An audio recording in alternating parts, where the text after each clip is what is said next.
ये कहानी ममता की है। बचपन से ही घर में ये एहसास दिलाकर पाला गया कि औरतों को बोलने का हक नहीं है। अरे ममता, जरा जल्दी जल्दी हाथ चलाओ। रोज ऑफिस में देर पहुंचता हूँ तुम्हारे कारण। लेकिन आपका सारा खाना पैक और तैयार भी है। अरे जबान जितनी चलाती हो उतना अगर हाथ चलाती ना तो शायद घर को अच्छे से मैनेज कर पाती। क्या मतलब है? क्या नहीं मिला आपको? मोजे मोजे कौन देगा? ममता भागकर पति को मोजे देती है। वो हर किसी का ख्याल रखती, लेकिन उसके घर में रोज का रोना लगा रहता। अरे माँ, आज स्कूल में टीचर ने मुझे फीस के लिए डांटा। माँ, मुझे अच्छा नहीं लगता कि स्कूल में फीस के पैसों के लिए मुझे कोई भी बात सुनाए। अरे पर बेटा, ये तो पापा करते हैं ना, सारा ऑनलाइन। मुझे तो इसकी जानकारी भी नहीं है। हाँ हाँ, बना लो बच्चों के सामने मुझे बुरा। अरे करता तो मैं ही हूँ, माना, लेकिन मुझे कोई सपना थोड़ी ना आएगा कि बच्चों की फीस जमा करनी है।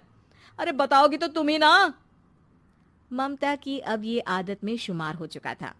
वो हमेशा हर बात के लिए खुद को ही दोषी मानती। एक दिन वो पड़ोस की दोस्त से कहती है, समझ नहीं आता यार, मैं इतनी डम कैसे हो सकती हूँ। बात तो सही भी है ना। अब पति बेचारा नौकरी करे, पैसे कमाए, या फिर ये देखे कि बच्चों की फीस का वक्त है। क्या करूँ यार।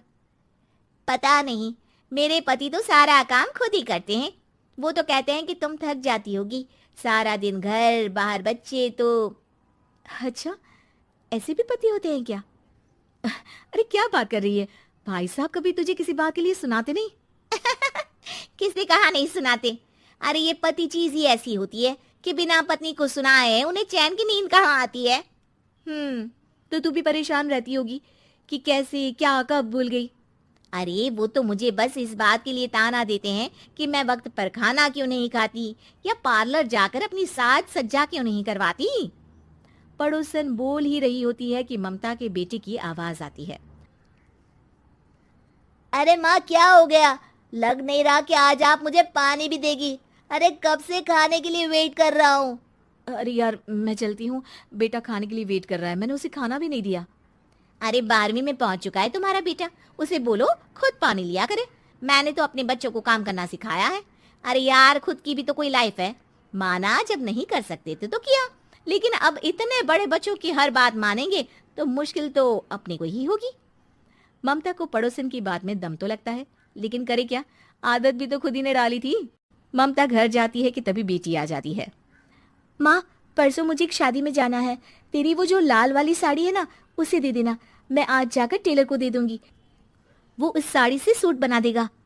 अरे नहीं नहीं तारा, वो मेरी माँ ने मुझे दी थी और उस साड़ी से मेरी काफी भावनाएं जुड़ी हैं। तुमको ना मैं दूसरी साड़ी दे दूंगी। ओके, कोई बात नहीं, लेकिन आज दे ही देना पक्का।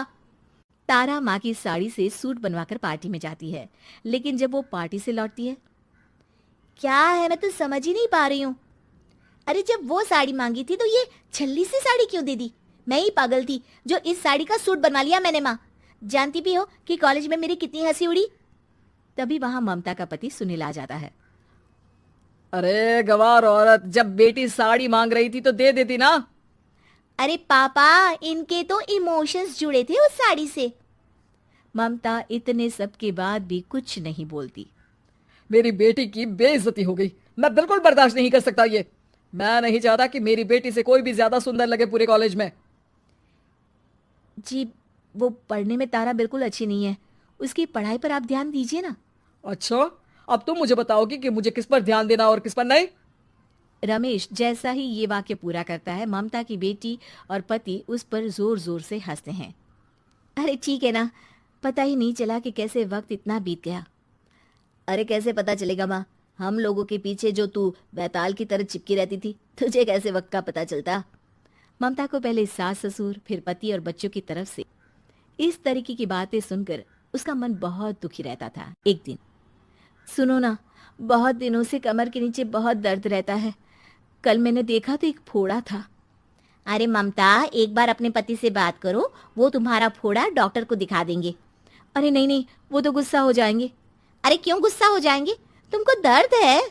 हाँ, लेकिन वो यही बोलेंगे कि ऑफिस जाऊं या फिर तुम्हें लेकर डॉक्टर के पास। तो बेटे से ही बात कर ले। अरे वो तो मैं कर लूं, लेकिन फोड़ा है ऐसी जगह कि उसे बताते मुझे शर्म आएगी। लेकिन कुछ ना कुछ तो करना जरूरी है ना। ऐसे कब तक फोड़े के दर्द से तड़पती रहेगी? अब तो सोच रही हूँ कि इनसे बात कर ही लूं, वरना दर्द के मारे कहीं मर ना जाऊं। लेकिन शाम को, ममता, क्या किया तुमने आज? खाने के डिब्बे में कैसा खाना दिया था? दाल खराब हो गई थी। कब की थी? दाल तो मैंने सुबह ही बनाई थी, खराब कैसे हो गई? अच्छा सुनिए ना, मुझे कहना है कि अरे गरम दाल बंद करोगी तो ऐसा ही होगा ना। बेइज्जती हो गई सबके सामने मेरी। ऑफिस वालों ने ऐसा मजाक उड़ाया कि क्या बोलूं। कल से ठीक से खाना देना है तो देना, वरना खाना देना बंद कर देना। बाहर खा लूंगा मैं। ममता जो पति से अपनी परेशानी बताने वाली थी, वो अब ये सोचने लगती है कि कल से पति को खाने में क्या दे। अगले दिन ममता थकी थकी सी हालत में, आप लोगों के लिए नाश्ता बना दिया है, खाना बनाने की हिम्मत नहीं है आज तो। रात भर सोकर थक गई है ना, इसीलिए तो खाना नहीं बना सकती। हिम्मत नहीं हो रही है, मैं बस सोने जा रही हूँ। बस मैडम को सोने का बोल दो, फिर देखो कैसे सोती रहती है। माँ फिर वही पराठा सब्जी। अरे हमारे साथ के दोस्त एक से बढ़कर एक नाश्ता खाना लेकर आते हैं, आप तो बस। सभी घर से निकल जाते हैं, लेकिन जब शाम को बेटा घर आता है तो घर में अंधेरा रहता है। बेटा लाइट जलाता है। क्या माँ, तुम्हारा भी जवाब नहीं है बिजली का बिल बचाने के लिए? वो बोल ही रहा होता है कि सामने माँ जमीन पर लेटी मिलती है। वो उसके पास जाता है। अरे माँ, क्या हो गया माँ? तभी वहां पड़ोसन आती है। अरे बेटा, तुम्हारी माँ के पैर के पास एक फोड़ा है, जिसके कारण ये लगातार कमजोर होती जा रही थी। मैंने उसे पहले ही कहा था कि घर में बता दो, लेकिन तुम्हारी माँ किसी को तंग करना नहीं चाहती थी। तभी वहां डॉक्टर आ जाता है। अरे इनके ऑर्गन में दिक्कत है, कोई बात है जो इनके मन में खटक रही है। अरे नहीं नहीं, इसके मन में कोई बात नहीं है, कोई काम है नहीं ना इसके पास, सारा दिन बस घर में ही रहती है। देखिए मैं तो ये नहीं जानता, लेकिन हाँ इनके मन में हमेशा कोई बात रह जाती होगी, इसीलिए उनकी ये हालत है।